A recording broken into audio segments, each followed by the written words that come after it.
wala naman pong worse na nangyari. Nagkaroon lang po siya ng maraming sugat. So ayun, medyo na ano siya sa sugat niya ngayon. Medyo masakit talaga daw. So need niya magpa-check up po bukas. Kaya nag-rest na lang muna siya tonight. Hindi siya kinasuhan nung may-ari ng aso? Hindi naman po. Kasi nagmumotor nga siya. Tapos kasalanan naman po ng aso kasi Yun, nag-cross kasi ng road. Doc? Stray dog? Walang Yes, may-ari? Walang parang stray dog siguro, Doc, kasi nagbiyahe kasi siya mga around 5 in the morning. umaga.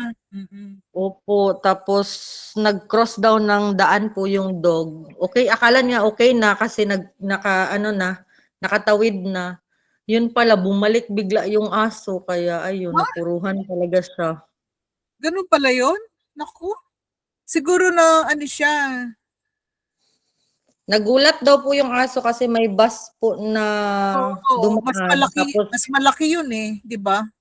Opo, tapos binusinahan kasi ng bus, kaya nagulat talaga yung aso. So, bumalik daw Oo, po.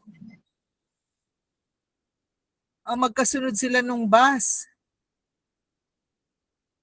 Opo, magkasunod po sila ng bus, kaya ayun, siya po So, yung ano tumambling. nangyari? Gas? Siya po yung tumambling talaga do kasi nagka-lasuglas, yung mga damit niya, nagka-punit-punit po. Oh, Buti na lang po may helmet siya kasi yung helmet daw niya po, yung right side, kay na ano po talaga, ang dami ng yung parang karas-karas, yung parang naano talaga siya, na-slide siya sa road. mabuti walang dumarating na sasakyan. May kasunod daw po siya, yun po yung nag-help daw sa kanya kasi nakita na rin daw po na yung dog pabalik. So, So, yun po yung tinulungan siya. salamat sa kanya. Yes, Oh, Doc. pero ibig ko sabihin yung mga truck na mabibilis ba Wala. kung may kasunod? Wala naman po, Doc. Bless pa rin kahit Oo. papano. Wala siyang lagnat, infection. Nagkaroon nga po, Doc, kaya po medyo ano siya ngayon, weak yung feeling niya kay malalaki kasi yung sugat, Doc. Hindi naman po napuruhan pero yung gasgas talaga sa katawan niya sa right part, medyo malaki Ano ba talaga. siya? Naka long sleeves, Naka-jacket po siya, Doc. naka jacket. Oh, pero ano yun no? Hindi Ano daw po, Doc, yung amazing, ay yung jacket niya hindi daw po napunit pero yung mga damit niya sa loob, grabe ng pagkapunit pala. ha? Pwede yun? Anong Ewan ko sa kanya, Doc. Gusto klaseng niya nga jacket i-model yun? mo lang niya yung jacket niya, ha? Anong klaseng jacket yun? Leather? Parang ganun, Dok. Ewan ko sa kanya, Dok. Sabi nga niya, bumili na rin daw ako nun. Kaya nagmumotor din man ako. Oh. So arms and legs, pero yung mukha niya, hindi naman. Tape naman po yung mukha niya. Yung ano niya po, yung sa shoulder, ano ba yun? Shoulder Right nga. Sa side. shoulder part ng right side. Tapos yung kamay niya po, yung hands niya talaga, medyo nagkaano din. Yung sa Tapos, legs, sa hindi legs niya po, yung tuhod po niya, at saka yung sa, ano lang, yung sa parang sa gitna ng tuhod at saka toe niya, kasi nag-shoes man siya. So, hindi naman na ano yung paa niya. hindi naman nabalian. Siguro magpaano siya? Magpa-x-ray pa rin to make sure. Opo, ano daw po siya bukas, magpapa-check up man siya bukas po. Covered ba yun ng insurance? Yun nga po, kanina sana siya magpapa-check up kasi hindi na daw niya talaga kaya pumasok kanina sa work. So, pumunta po siya ng Cagayan kaninang hapon. Tas yung doktor kasi na-covered ng HMO po namin, bukas pa daw po. So, kaya na-risked po yung check-up niya bukas. Sheena, pakisulat dito sa GC ha. Yes po, Doc. At parang nag-chat din po siya sa GC natin, Doc. Hindi ko napansin. Kailan? Kahapon pa? Ngayon, Doc, kasi Ngayon lang. sinabi na magpaalam din po ng proper po. Magpatingin siya ng maayos sa doktor para ma-check up talaga. Kaya nga, Doc, sabi ko nga sa kanya, para sure na lang po. Tsaka mabigyan na rin po siya ng parang pain reliever. Masakit daw? Sobra daw po, Doc. Naku.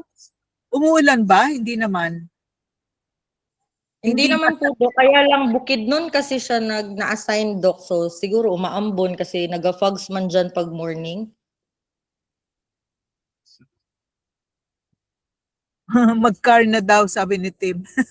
Mas mabilis ang Actually, may car din siya, Sir Tim. May car siya, kaya lang parang hinihintay pa niya yung pyesa ng car niya. Kasi may problem din sa car niya. Kaya talaga na-timing talaga siya ngayon. Oo. Ano ba yung takbo niya? Gaano kabilis?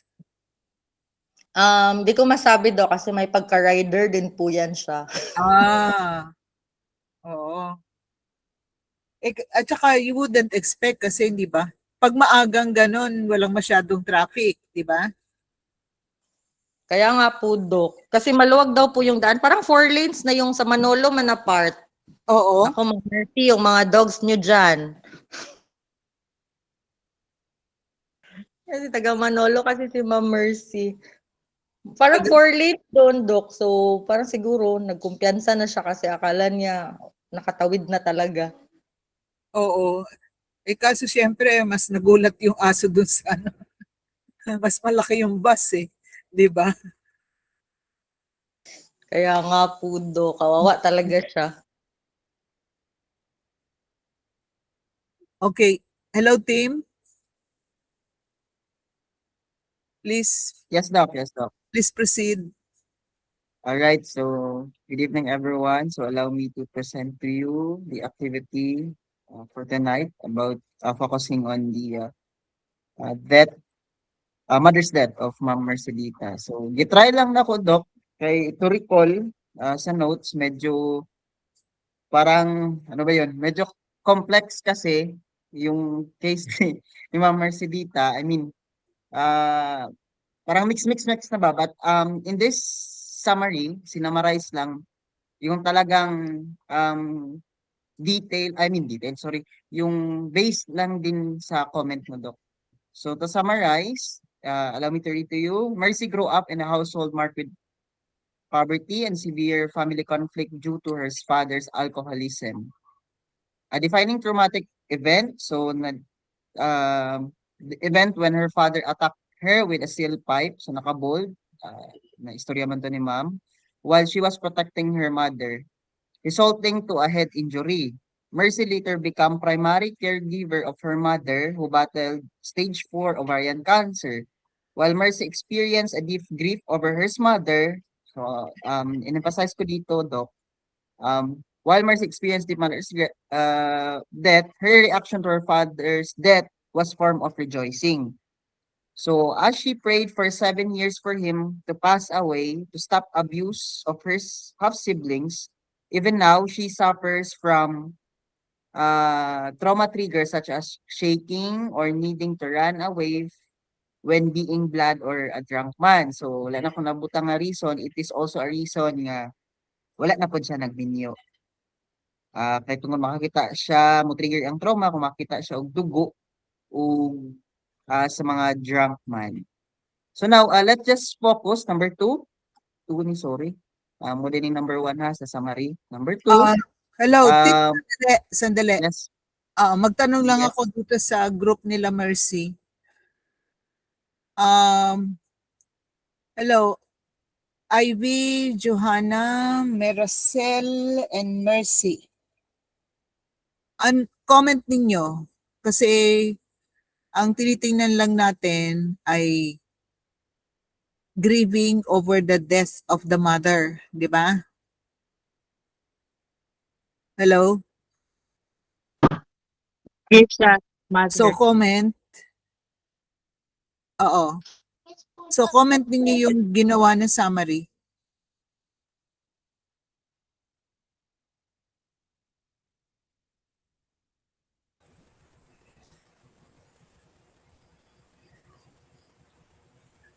Linasama na po yung ano ng fathers na bali alcoholism, Doc.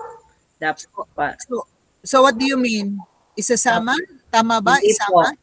Hindi, focus lang po tayo dun sa death Oo. bali sa mother po ni Mercy. Oo. So exclude yung story about the father. Oo, para makafocus lang tayo doon sa mother, no? Yes po. Ivy, Yes, then, yes, Doc. Yes.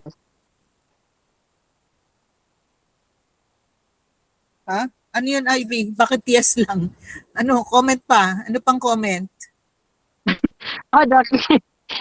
Sa ako po, Doc, is include na ko ang kana sa story about sa iyahang papa. Kaya nag-focus, like what said, focus sa grief on the mother po.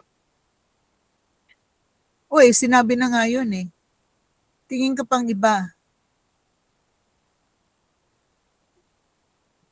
Uh, Johanna, she, Johanna muna. Sige, I'll go back to you.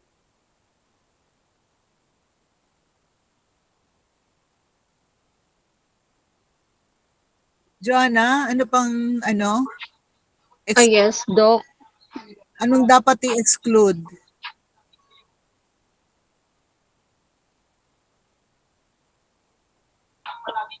Yun po yung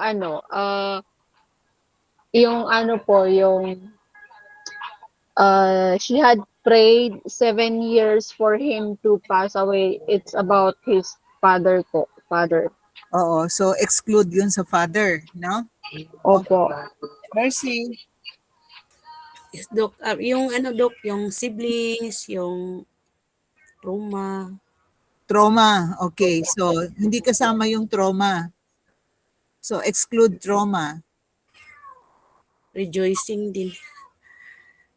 Sinabi na ni ano yun? Ni Okay, Joanna. yeah. Oo. Yeah, thank you, Dok. Oh, Maricel. Ano pa? Ano po, Doc? Yung ano, bali yung paghampak po ng steel pipe po doon kay Mercy doon sa ulo po, dapat hindi na po kasi gawa po yun ng father niya. Yung incident ng father. Okay. Po. Ay, salamat.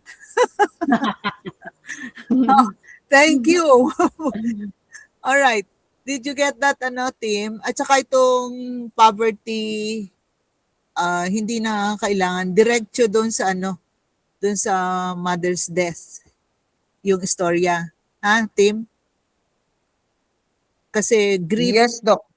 grief naman yung focus. So, grief over the mother. Meron kang question for the sake of others also. Anong question mo? Tungkol Later on kasi, Doc, to come up with this model kasi, although yes, I natanggap mo naman na talagang let's just focus on mother's death, Doc. So yun na lang siguro.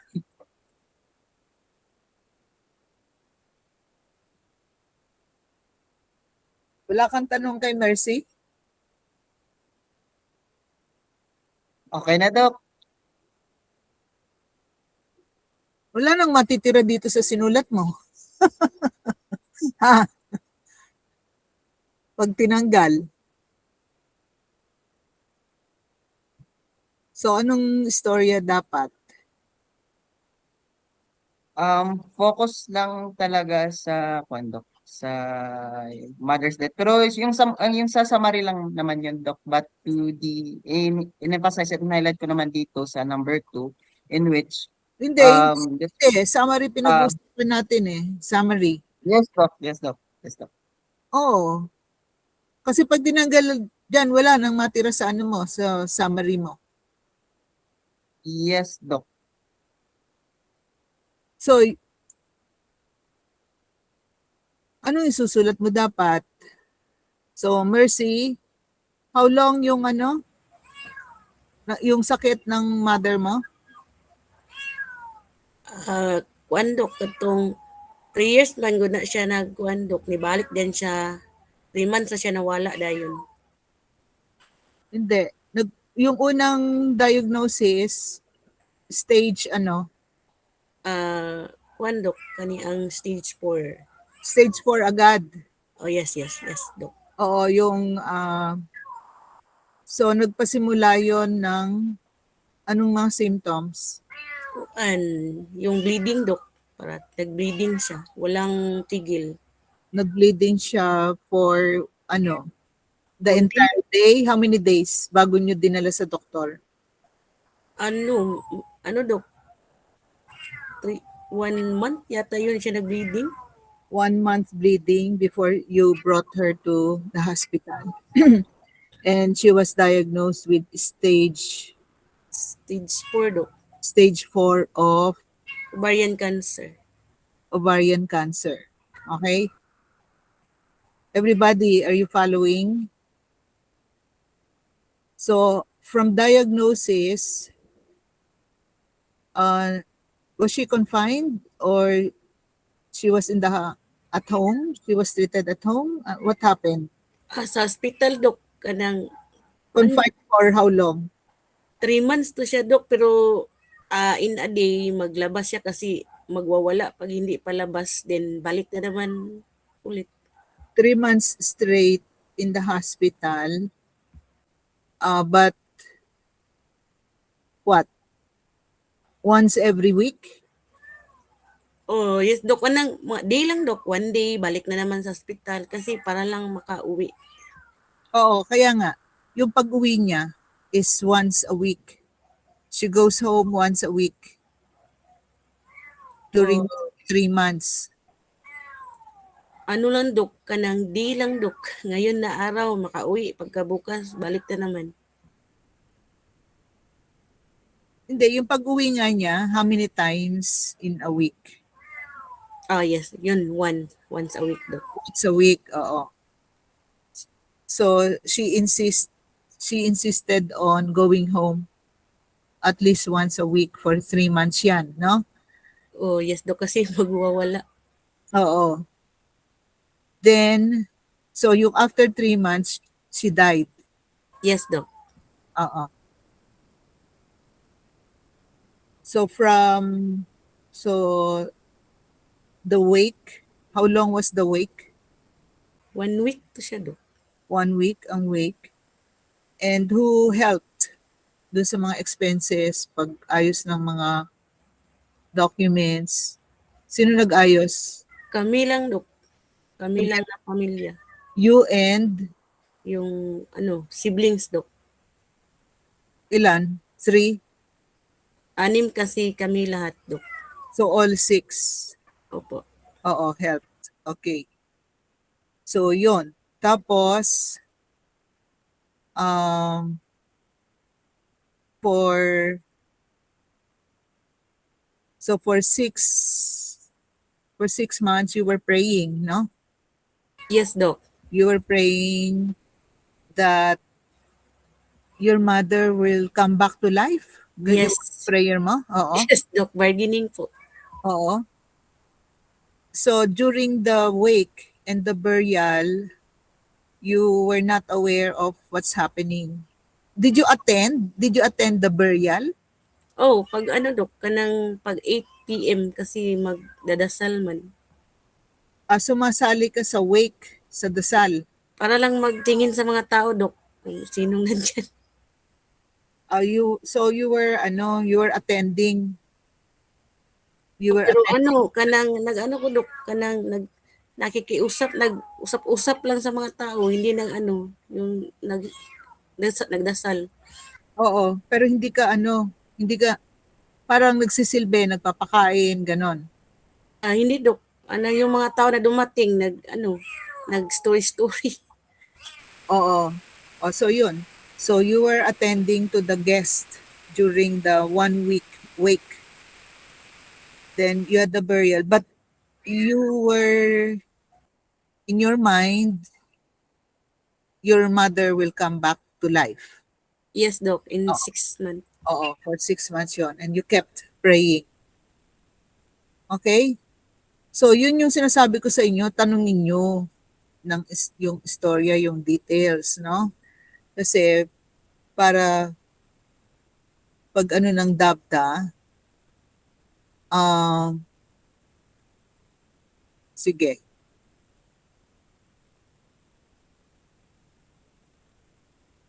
May proceed na, Doc. Sige, okay. So, all right. So for the number 2, the model focusing on the mother's death. So it was noted that in Ma'am Mercy's case, the strategies of grief did not follow linear path. So meaning to say, di talaga nasunod, based on the story ha, di talaga nasunod yung talagang linear path or yung talagang denial to bargaining to anger, depression. But in her case, diretso na lang ako sa script, ma'am ha. In her case kasi, uh, for a while ha, sa case niya kasi nauna yung bargaining.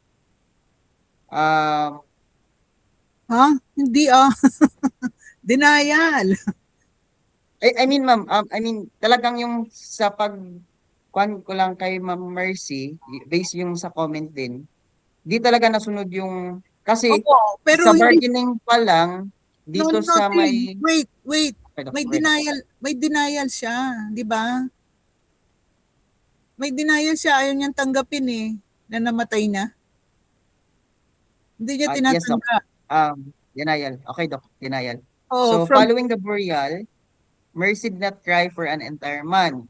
She stayed in a boarding house and continued to believe her mother was still alive or that the miracle would bring her back.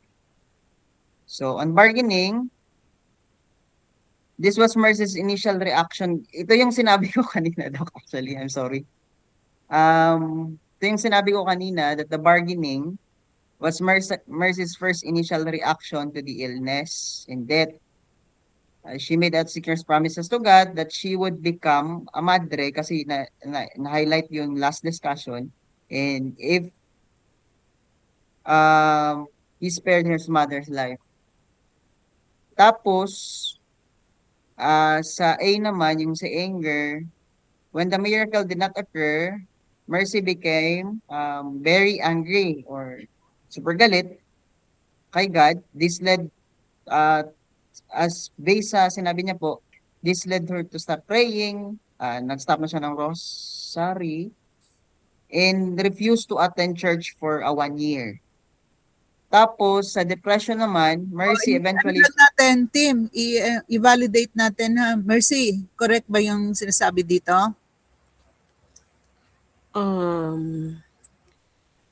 Yes, okay naman, Dok.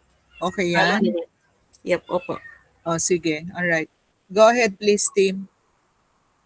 To continue, depression, Mercy eventually felt hopeless and meaningless, describing herself becoming an introvert. Noon kasi, extrovert kasi si ma'am, no? Based on sinabi niya. She isolated herself from friends and experienced intense crying that made her feel as though she could not breathe. Sakto, ma'am? Yes, correct, Sir Tim. And for the acceptance, it took approximately 1 year for Mercy to accept the finality of her mother's death. She eventually recognized the blessings of her life, such as her education and siblings, and returned to her good faith to church activities.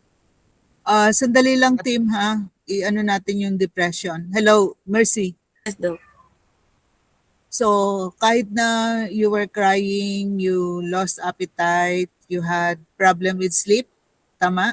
You had how many hours of sleep? Mga midnight na yung ko makakuan, Dok, kay magsigira man ko imagine sa akong nanay, ay yung nanay ko, at saka umiiyak. So, interrupted sleep. So, around what? 3 to 4 hours of sleep? Mga nana gid, Dok, kay mo mata naman pod mag Oo. So, school. interrupted sleep, tapos about 3 to 4 hours of sleep. So, you cry a lot, you isolated yourself, but you were never absent in class, tama? Yes, di ko nang absent, Dok. And you did not miss any school requirement Yes, kaloy sa Ginoo, hindi ako bumag. because you promised to your mother that no matter what happened, you will continue schooling. Okay? So, importante yon So, hindi naman siya naging dysfunctional, no? Emotionally, yes, but in terms of function as a student, she was able to sustain her interest and her performance. Klaro yon, team? Everybody, are you following? So she experienced depression, but she continued to function as a student. So yung acceptance, pakibasa ulit, team. It took approximately 1 year for Mercy to accept the finality of her mother's death. She eventually recognized the blessings in her life, such as her education and siblings, and returned to her faith through church activities. Mercy, ilang tao yung nasa household noon? After your mother's death? Wala na ako sa bahay namin nagtira, Dok. Doon na sa ano, kasi nasa Cagayan de Oro na ako, Dok. Dalawa kami ng older sister ko. Na magkasama sa ano, Opo. boarding house ba ang tawag doon? Yes, sir. Yes, Dok. Oo. Okay. Pero yung sister mo, hindi ba siya nag-aano sa'yo? Hindi siya nag-worry? Hindi, Dok, kasi inayaan lang akong umiiyak, Dok. All right. So it will be good to mention that during that 1 year, you had your older sister with you in the same boarding house, no? Yes, Dok. Oh, so you were not really alone. But you were not talking to her. No, mag-cry lang ako, Dok. Oo.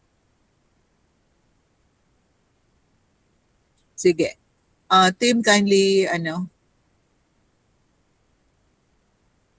For the number 3, medyo kulang yung output ko kasi as per instruction by Doc, ngayon ko lang na-realize.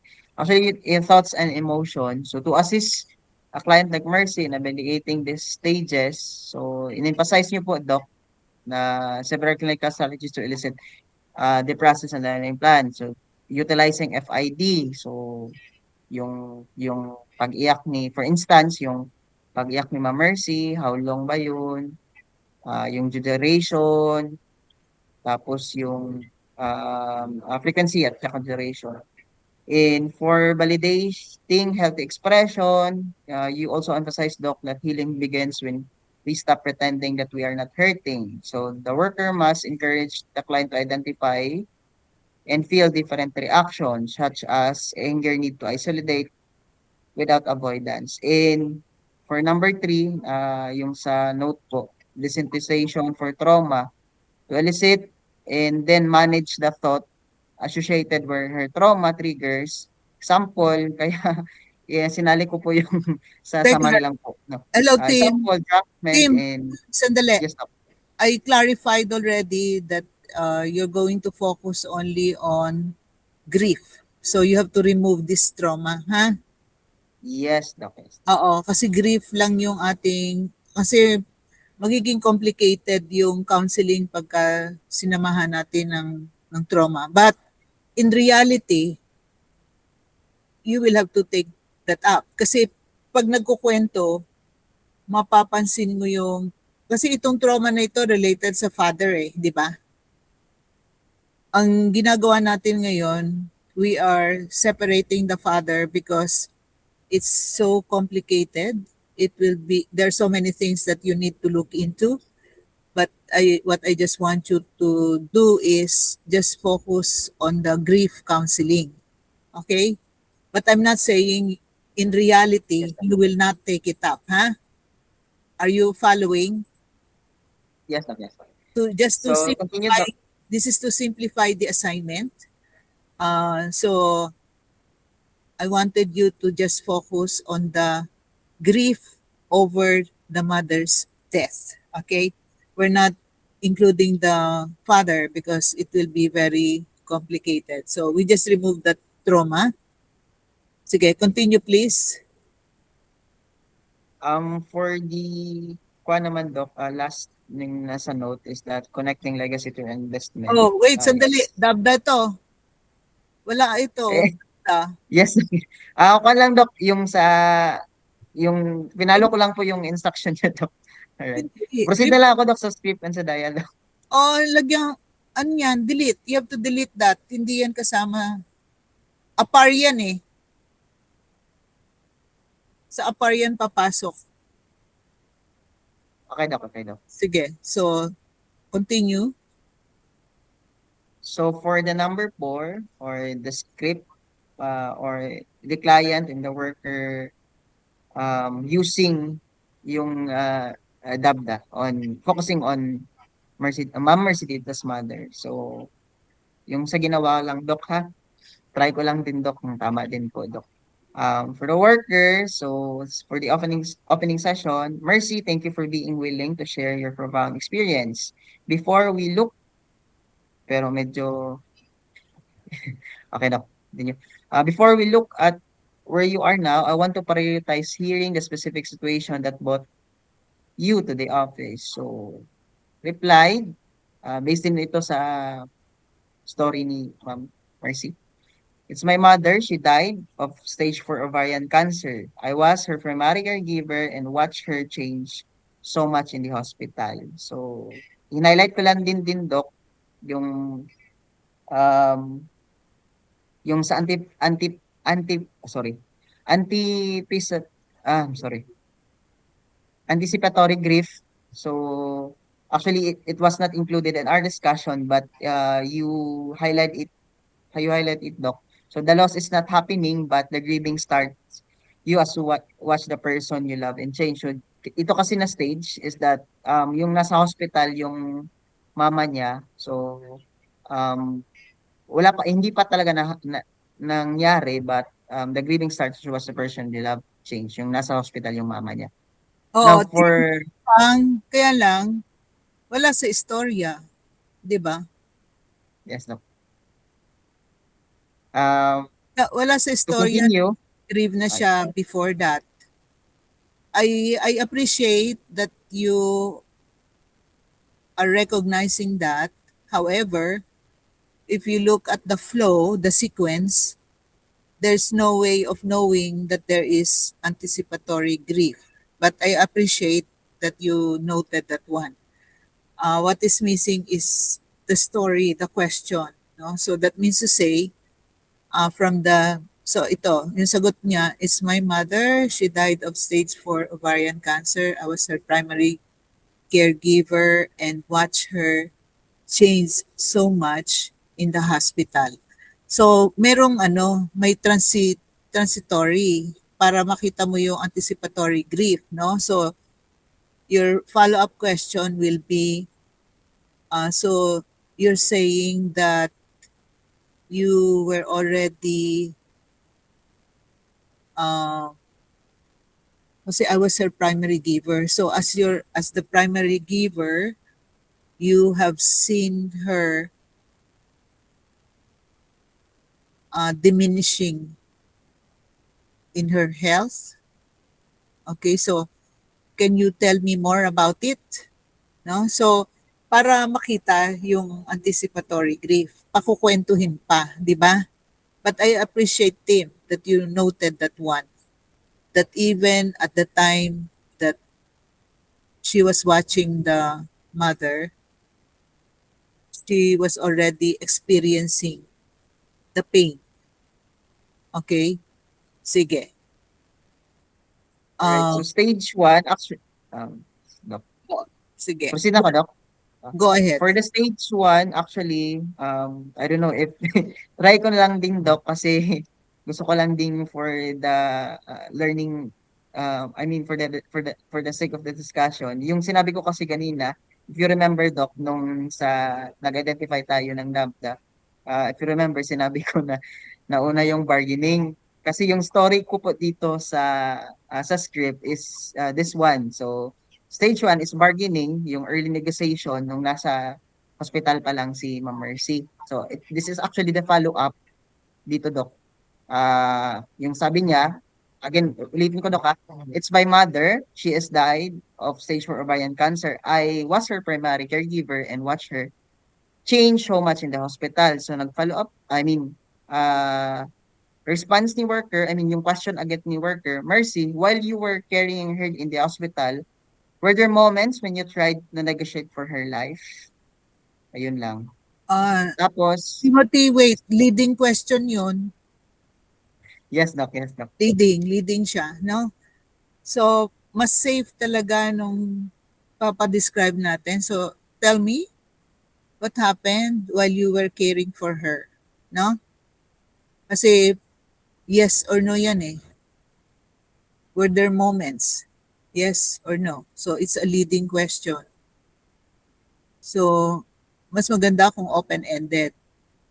So, you can ask, can you tell me while you were caring for your mother in the hospital? Can you tell me what happened?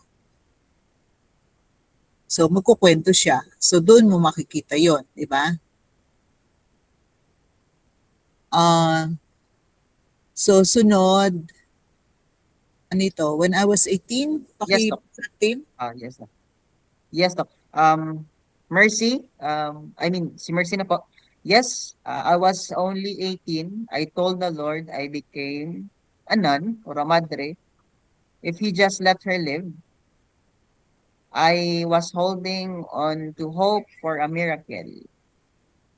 So, Natin, Mercy, nung may sakit pa yung nanay mo, nag-bargain ka na with the Lord? Yes, Doc. Nag-start ka na doon? Yes, nag-isip na ako nun, Doc. O pero nag-isip lang, pero hindi ka talaga nagpe-pray. Dili pa gid strong yun, Doc. In your mind lang, pero hindi yung prayer na, Intimate. ano ba yun? Nagro-rosary ka ba? How do you do your prayer? Ano man, Doc? Morning at saka evening kasi ako nagro-rosary, Doc. Kailan yon nung namatay na? Kahit hindi pa namatay yung nanay ko, Doc, kasi tinuruan niya akong magdasal. Hindi. Kung comparison natin, ano yung ugali mo before, tapos nung nag-diagnose stage 4, naging, paano? Dati rosary mo once a week. Tapos, nung nag-stage 4, how often were you praying the rosary? Doc, kanang morning at saka evening kasi katabi ko yung ko, Doc, nanay ko, Doc. So doon nag-start nung nasa ospital na, yung morning and evening. Actually, nag-rosary na ako, Doc. So kailan nagpasimula yung morning evening rosary mo? Nung mag-college na ako, Doc, kasi tinuruan akong nanay na dapat mag-rosary daw always. Sabi mo, when you were 18,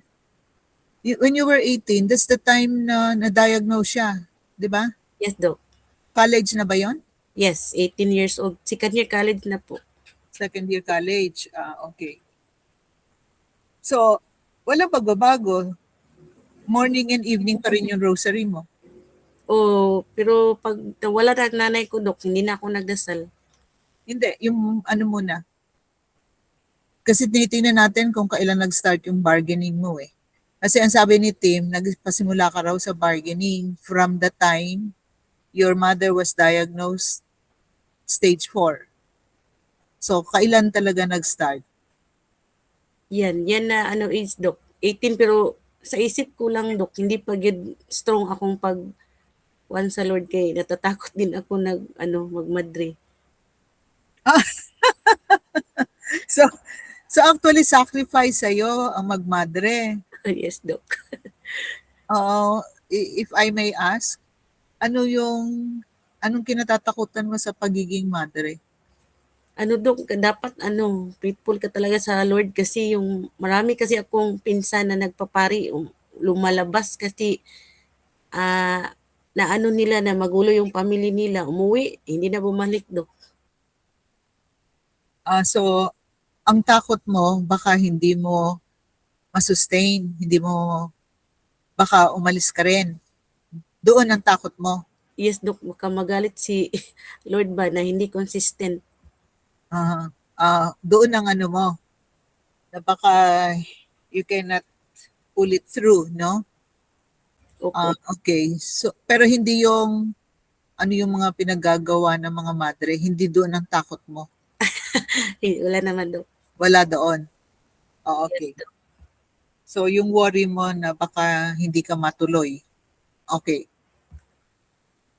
So tama si Timothy na magbula noong kuan kasi ganito yun eh. Buhay pa siya noon eh, di ba? Pero ang sabi mo sa thoughts mo lang, sa isip mo lang, hindi ka talaga nagpupursige. Yes, Dok, kasi kasi walang imposible daw, sabi ni sa ang nanay ko, Dok. Pero sa isip lang na para bang in your mind lang, Lord, gano'n. Yung prayer mo hindi fervent, no? Oh, yes, Dok. Yan sa sa moment na yan. So nung namatay, patay na siya, pero hindi mo tinatanggap. Yes, Dok, kasi Napatay na siya. So denial yun, di ba?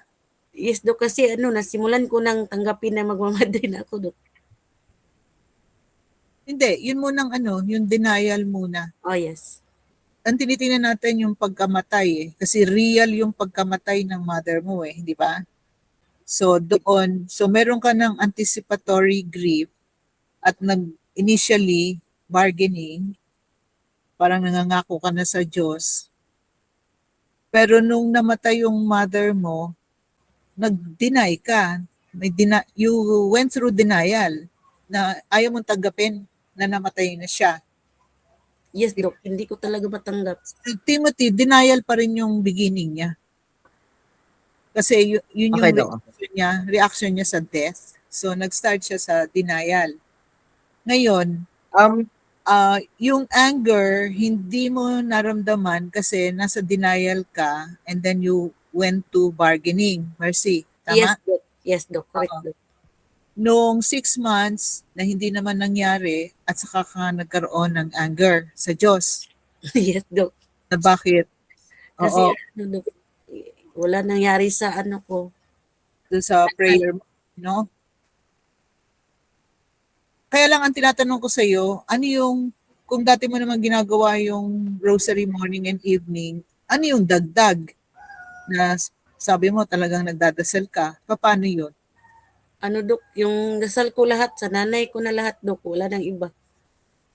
So parang araw-araw, minuto, every hour, do you post? May nagpo-post ka ba? O talagang paggising mo, nagpe-pray ka, sunod-sunod, hanggang sa matulog ka, nagpe-pray ka, ganon?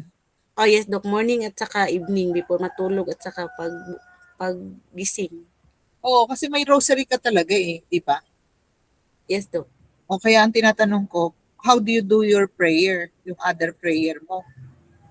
Nagpo-post ka ba? O in your mind lang palaging dinadasal mo sa Diyos? O sa akong isip, Dok, yung nanay ko na mabuhay na matagal. Okay, sige. So, ang sequence niya, denial, bargaining, anger. So, nagalit ka sa Diyos, kaya hindi ka na nagsimba, di ba? Yes, Dok. Mga 1 year, Dok. Hindi na ako nag-rosary din. Rosary at saka simba. For 1 year. So, ibig sabihin nun, 1.5 years, bale. Kasi yung 6 months yung bargaining mo, nagpasimula yung anger. Then, from anger, pumunta ka na sa depression, di ba? 1 year lang, Dok. 1 year lang. So, anger and depression sabay. Yes, Dok. Oo. Yun yung nag-isolate ka, hindi mo kinakausap kahit yung sister mo, walang ganang kumain, interrupted sleep or a few hours of sleep. Yun yung manifestation ng depression. Okay? Sige nga. Can we continue, team? Tingnan natin. Sige po. For the stage 2, yung sa denial, the worker asked, and what happened after she passed? If she passed and the burial was over. So Mercy replied, I didn't cry for 1 whole month. I went back to my boarding house and stayed there. I kept thinking she was alive or that the miracle was still coming. And for the anger, um, the worker, eventually the miracle didn't happen. So, yun na yun po. Eventually the miracle didn't happen. How did you react that the reality finally sunk in? So Mercy replied, I was super galit, very angry at God. I felt betrayed. I stopped praying the rosary and I didn't step foot in the church for 1 entire year. And for the depression, using the FID assessment, um, focus muna sa dialogue. The worker, during that year when you stopped praying, what was your daily life like? How often did you feel the sadness? So Mercy, I become a total introvert. I isolated myself from friends because I just wasn't happy. I felt my life had no say or no meaning. When I did cry, it was so intense. I felt like I couldn't breathe. And for the stage 5, replying worker, what finally changed you after that year? So Mercy, I realized she wasn't coming back. I remembered her telling me to keep going. So I saw the blessings like my scholarship. Tama ba, ma'am? I went back to the church through Singles for Christ. Na-mention ko niya ang Singles for Christ. I realized I had to finish school for her as yung promise niya na to keep going yan kahit anong mangyari. So, basahin ko na lang din, Doc, yung pandok ha, yung note mo yun during yung acceptance. Wait, So, sandali. during yes, Doc. Sandali. Kasi hindi na affected ang kanyang schooling even during depression. Ha? So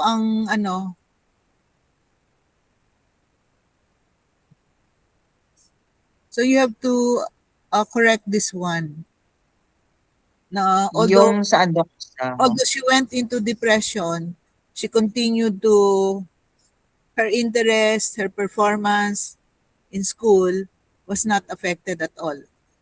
The interpersonal relationship, yes. Appetite, yes. Sleep, yes. And the sequence also. So denial. So she went through denial. Then bargaining. Yung bargaining for 6 months. And then anger. Anger and depression together. Magsabay sila. Di ba? But throughout that period, from the death of the mother up to 1 year, she never neglected her studies. That was the only consistent thing in her life. Diba? There was no adverse effect on the schooling. Okay? Hello, the others, are you following?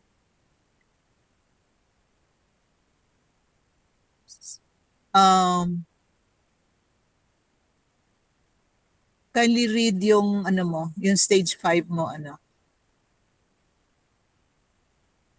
The stage 5, the worker asked, what finally changed for you after that year? Mercy replied, I realized that she wasn't coming back. I remembered her telling me to keep going. I saw the blessings like my scholarship, and I went back to the church through Singles for Christ. And I realized I had to finish school for her. Oo, pero Yun, hindi yeah, yan applicable. Kasi kind of. that's the only consistent thing that she was functioning at the time. So, hindi yan, ano. So, pwede kasi mag-follow up question. So, tell me about your studies. So, para lalabas yung kanyang na even from bargaining up to depression, she never neglected her study.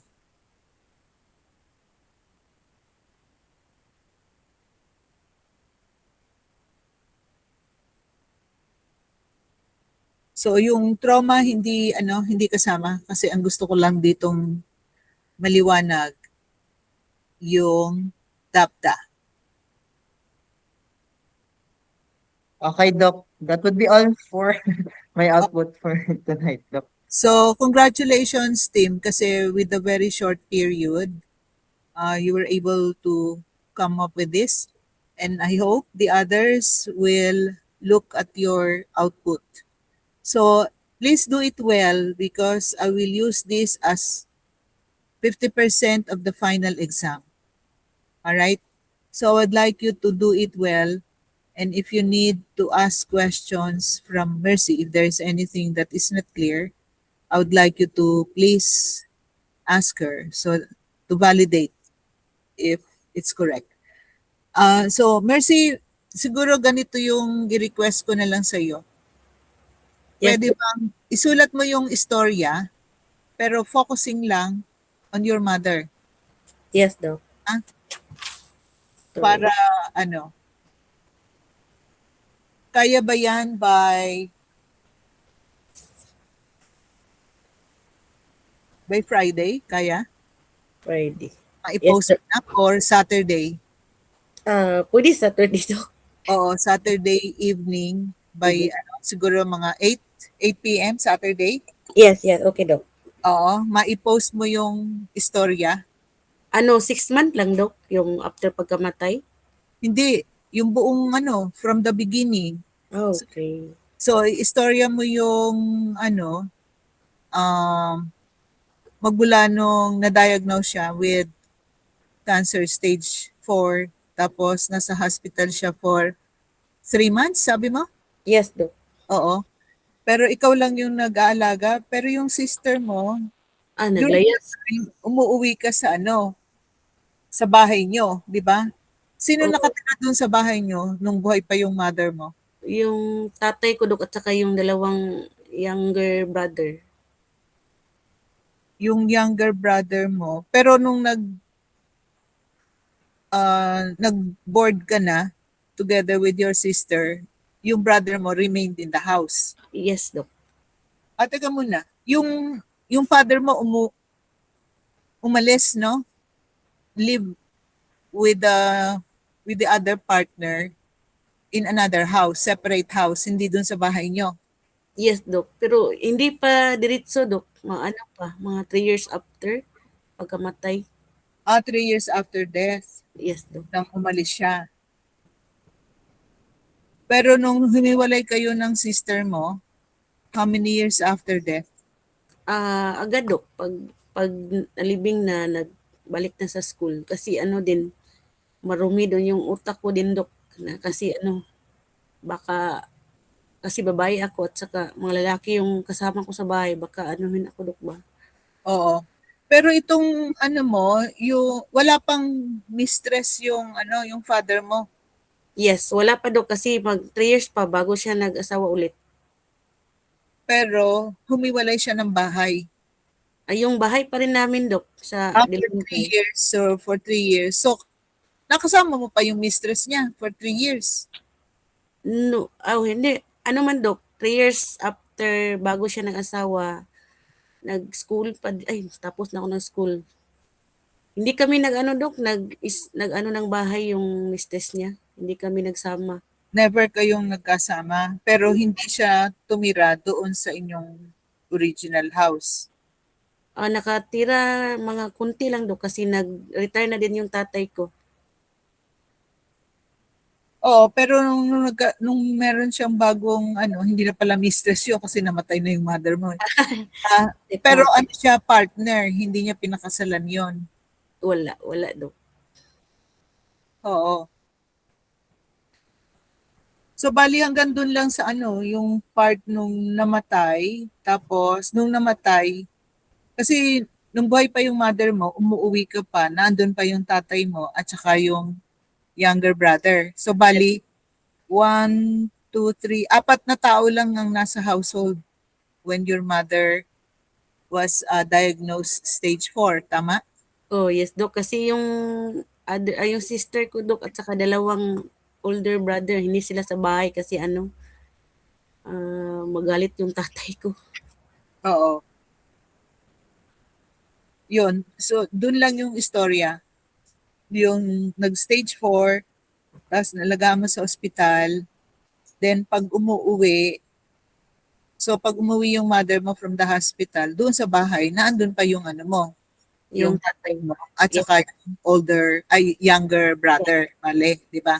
Yes, Dok. Nung namatay, doon, yung wake doon ginawa sa bahay nyo? O Yes, sa Dok. funeraria? Sa bahay namin. Sa bahay nangyari yon. Yes, Dok. So that means nandun ka sa bahay, yung 6 months na nagba-bargaining ka, ano ka pa sa bahay mo? No, sa boarding house na, Dok. Hindi na ako nagstay sa bahay namin after na libing na yung nanay ko. After the burial. Yes, Yung Dok. sister na kasama mo sa dorm, saan yun dati? Dati man yung naglayas, Dok. Tapos may trabaho na siya.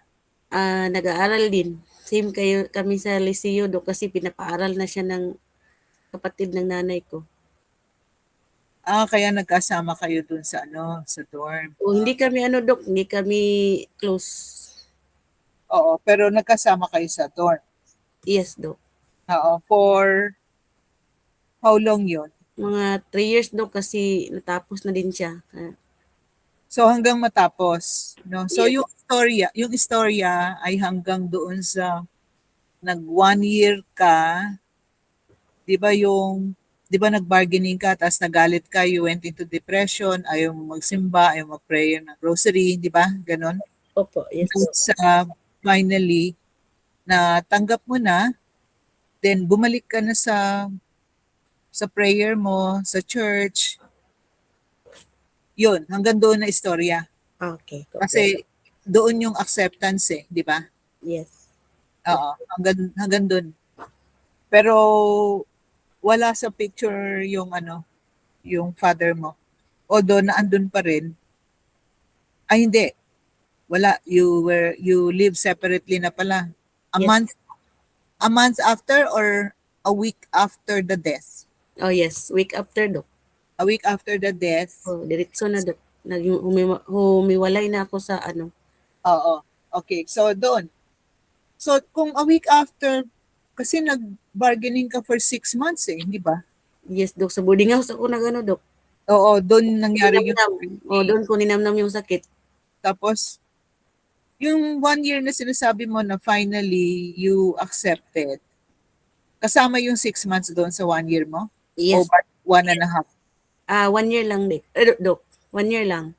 So another 6 months, bale. Yes po. So another 6 months yung depression, anger and depression for another 6 months, di ba? Yes, Dok. Then acceptance. Okay, so 1 year. a year after the death of your mother,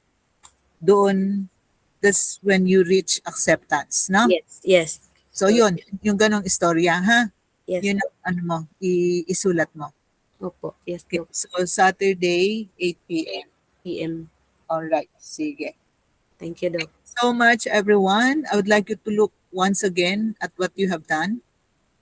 And so kailangan yung pagtanong, yung question, not leading, not answerable with yes or no.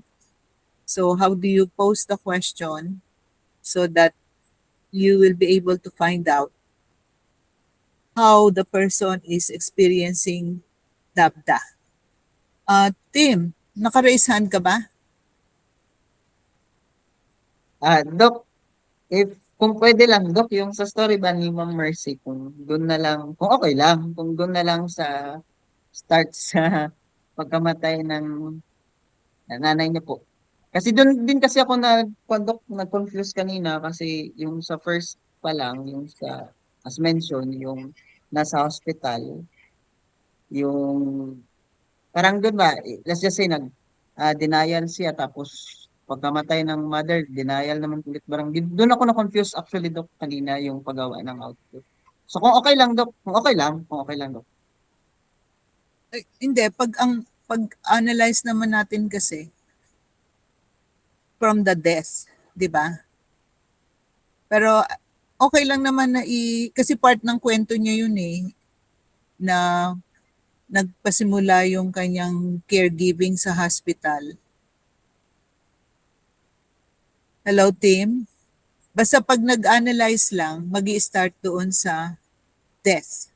Pero sa istorya ni Mercy, papasimula siya doon sa watching over her mother on the time that the mother was diagnosed stage 4. Ha? Yeah, Doc. Thank you, Doc. Sige. All right. So I would like you to please review what you have done. And please remember, this is 50% of the final exam. Because I really would like you to make it very clear in your mind, conceptually, so that you can operationalize it when you perform the grief counseling using TAPTA. Okay? Sige. All right. Good night, everyone. I will now stop the recording. Good night, Doc. Thank you, Doc. Good night. Good night, Doc. Thank you Thank you, po. Doc. Good night.